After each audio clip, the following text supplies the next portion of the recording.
এই যখন খেলে কেউ, এই যখন খেলে ভাই, সরি ভাই লেট হয়ে গেছে, সেলিব্রেট করতে করতে মনে করেন যে মাটিতে গড়াগড়ি দিচ্ছে আধা ঘন্টা, আইয়া খাটের উপরে স্ত্রী বইয়া তারপরে গেছে ভাই কেউ 999 ফোন দেন।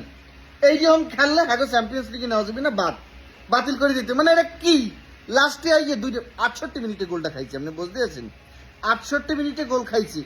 তোরা গোল দেছো কেন? একে তো ঢাকনি দেওয়া, ও কলজের মধ্যে একটু ডর নাই যে স্টেডিয়ামের উপরে ঢাকনি দেওয়া, এর মধ্যে খেলতে আছে। আবার করছে অগো মধ্যে সবাই আগে গোল করছে। রিয়াল মাদ্রিদ আজকে ফাটাই লাইছে ভাই, মানে কোনো কথাই হইবে না।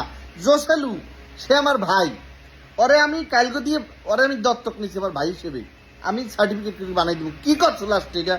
মানে ভাই মানা যাইতেই আছে না, মানা যাইতেই আছে না ভাই। আমার কালকে অ্যাকাউন্টিং পরীক্ষা, বিশ্বাস করেন হিসেব মিলাইতে পারতে আসলাম না, এখন মনে হইতেছে সব হিসাব ক্লিন। রিয়াল মাদ্রিদের সাপোর্টার যখন আপনি হবেন, আপনার জীবনে সকল অঙ্ক মিলিয়ে যাইবে, বিশ্বাস করেন। কোনো কিছুতে নিয়ে আপনি ডিপ্রেশন থাকতে পারবেন না, থাকতে পারবেনই না একটা সিজন বাদ। মানে কি করছে ওরা যেতে যেতে ইউসিএল ডারে এই যে প্রত্যেক বছরের একটা কাম ব্যাক, একটা ক্লাইম্যাক্স না হইলে হইতেছে না।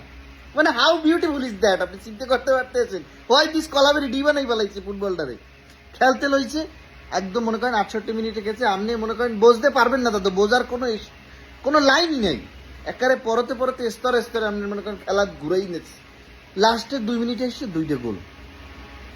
এর পর রেফারি ওকে মায়া দয়া করি, কারণ কিছু সমর্থক আছে তারা মনে করে আমরা রেফারি নিয়ে খেলি। অগদিক চাই রেফারি চিন্তা করছে না, ঠিক আছে 9 মিনিট আরো 5 মিনিট 15 মিনিট মধ্যে মোটামুটি দিয়ে দিমু, খেল তোরা, তারপর খেললি একটা গোল দে, আয় লেভেলে আয়। কিন্তু লেভেলে না, হেরা আজ পর্যন্ত আইতে পারছে না, আইতে পারছে। ভাই জিততে গেছি, খুব ভালো একটা ঘুমাইবে বাইরে, খাতাটা মুড়ে দিয়া খালি চক্ষু বুঝছে রিয়াল মাদ্রিদকে একটা ঘুম দেন, শান্তির একটা ঘুমাইবে।